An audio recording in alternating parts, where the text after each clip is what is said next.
আমি জানি যারা ওবিসিতে আছেন তাদের একটু কষ্ট হচ্ছে, কোর্টের একটা রায়ে সব আটকে গেছে, কিন্তু মনে রাখবেন আমরা কিন্তু থেমে নেই।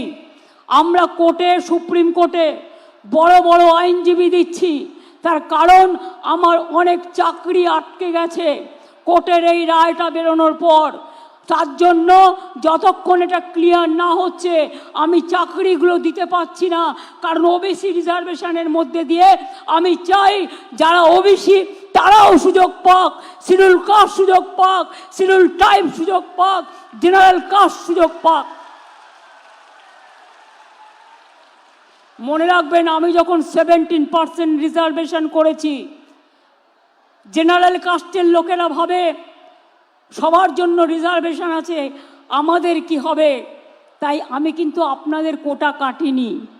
আমি ওবিসি ছেলে মেয়েদের জন্য 17% এক্সট্রা টাকা দিয়ে এক্সট্রা সিটের ব্যবস্থা করেছি, যাতে আপনাদের কোটায় হাত না পড়ে, যাতে আপনারাও ভালোভাবে আপনাদের পড়াশুনো করতে পারেন।